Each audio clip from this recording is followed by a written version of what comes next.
Hey guys, this is Justin Bianco. I was a third round draft pick in the 2011 draft by the Arizona Diamondbacks. I'm here with Carmen, who's a physical therapist. So we're going to put together a video series for you guys on all different things revolving around how to be the best athlete you can be, both physically and mentally. And a lot of the stuff revolves around taking care of your body and doing it the right way.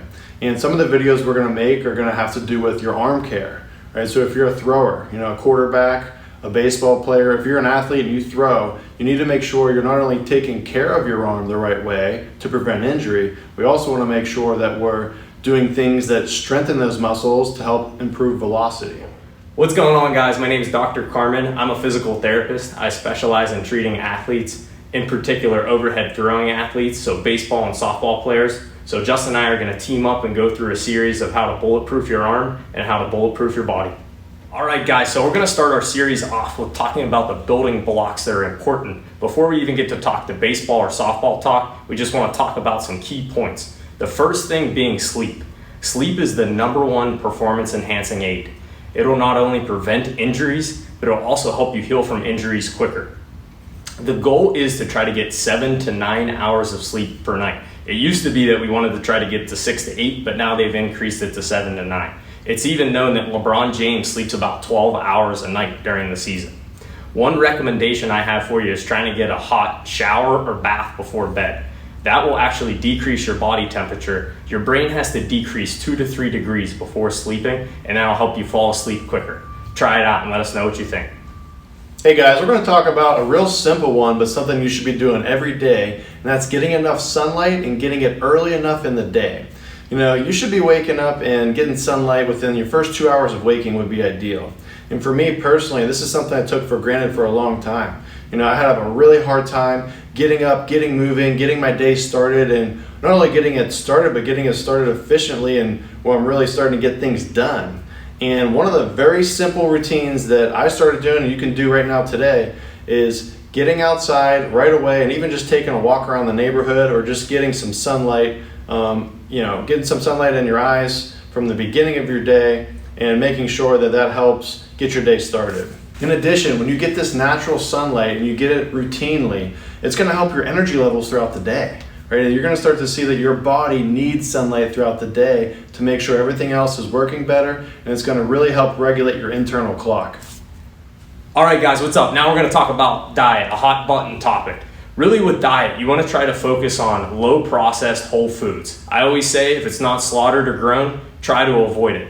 You really want to try to get a lean protein or a good natural source of carbohydrates for your body. Your body's like a machine, so whatever you put into it is the way it operates. We're going to talk about stress in this one, and this is a huge one. The most important thing to understand is we can't run away or shy away from stress. We can leverage this to help us propel ourselves to even greater heights if we understand how to use it. And so stress can be a motivator, right? It can help you out in situations where you need to push forward, and so we need to make sure we can leverage that to use that for our advantage, not our disadvantage.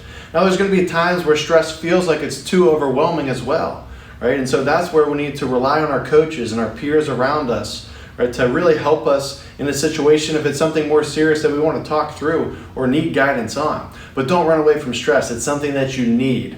For a pitcher or a batter, when you're in the game and you got a stressful moment about to happen, or you need to just press the mental reset button, it's as simple as calling time, stepping out of the batter's box or stepping off the pitcher's mound and allowing yourself to do a couple very simple things that can help reset yourself mentally. And when I talk about that, I'm talking about breathing. And so a couple deep inhales through the nose and some exhales through the mouth, even just 3 of them, in a matter of 5 seconds, can really help you reset and get back on the mound or get back in the batter's box and overcome your obstacles that you have in front of you. So guys, look, the reality is this. As an athlete, you need to get faster and stronger if you want to be able to perform at an elite level, because we're all going to get to a point where we're not performing the way we want to, quite honestly, because the guy next to us is a little bit faster and stronger than us. And so what we need to do is get in the weight room. It doesn't always need to be rocket science. Get in there and start working. But when you get in there and start working, you need to make sure you're doing something that is safe and you're doing it the right way so you don't cause even more injury. For example, a baseball player is constantly working on this internal motion of throwing. And so if we can understand that when we make the same movement over and over again, when we get into the weight room or we work with somebody who knows what they're talking about, whether that's in the physical therapy room or wherever, we need to make sure that now we're addressing how to stabilize and balance our body. And so there's other workouts we should definitely be doing when we get into the weight room or wherever it is that we're exercising. And we do that with somebody that knows what they're talking about, and that can really help out. And Carmen's going to get into some more details with this as well. But we need to address the elephant in the room. We're always moving the same way as an athlete in our throwing motion, our hitting motion, and we need to make sure we're taking care of our body.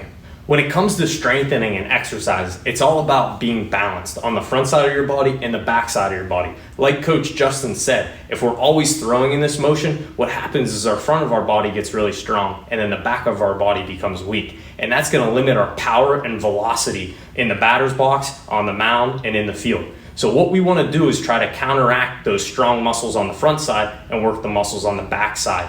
So we want to target exercises like rows, pulling exercises, muscles that are on the backside you can't see in the mirror, squats, deadlifts. What we also want to do with those exercises, we want to provide a wide variety of variation.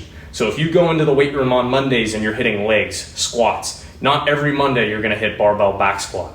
Let's hit front squats. Let's hit goblet squats. Let's hit back squat. Let's hit low bar squat. That'll provide your body with a whole bunch of dimensions. So when you step onto the field, you're going to have strong capabilities in all different positions. It'll also prevent injuries. If you're constantly doing the same position, then that's where your body wears down. So when you provide that variety, you will be stronger, faster, with more power. Okay, so I'm going to talk about the last thing. And while this might not be for everyone, Carmen and I are both people of faith. And so we want to share that. And we want to share it to other people who might be in the same situation. Christians, followers of Jesus, and people that really do have a vision for, what the purpose is of why we're doing this, the vision for at the end of our life, why are we doing all of this and what's it really, what's the whole purpose behind it? And so a couple things I want to share.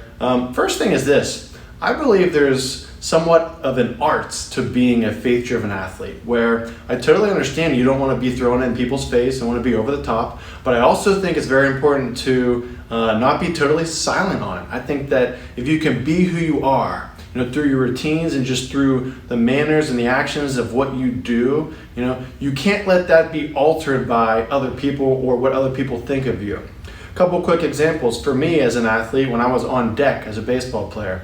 Right before I was about to go up to bat, I would always bless myself right before the at-bat started. Something very simple, very basic, took 1 or 2 seconds to do, but it reminded myself that I am strong in my faith, and other people that were watching could see that I had faith by doing that. That was an action, but by no means am I throwing that in everyone's face saying, hey, look at me, I'm a follower of God.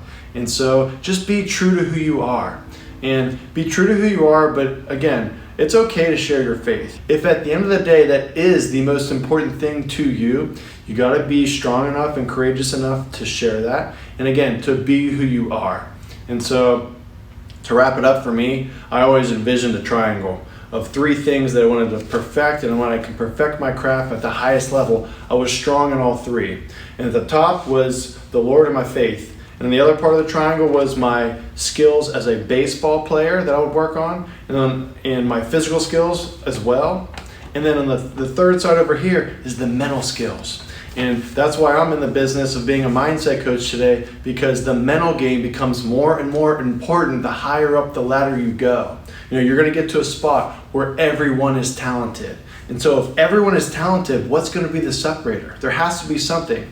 Right? Otherwise, we would all be the same. We'd all be batting 250. We'd all be having an ERA of 4.0 or whatever it is. And any sport as well. There's going to be a separator. And so again, it's the mindset. It's your faith, right? Once you first establish your physical skills, you then can now work on the important things. And so you can't ignore any of the 3. When you have all 3, I believe that wholeheartedly you'll be the most complete player you can be.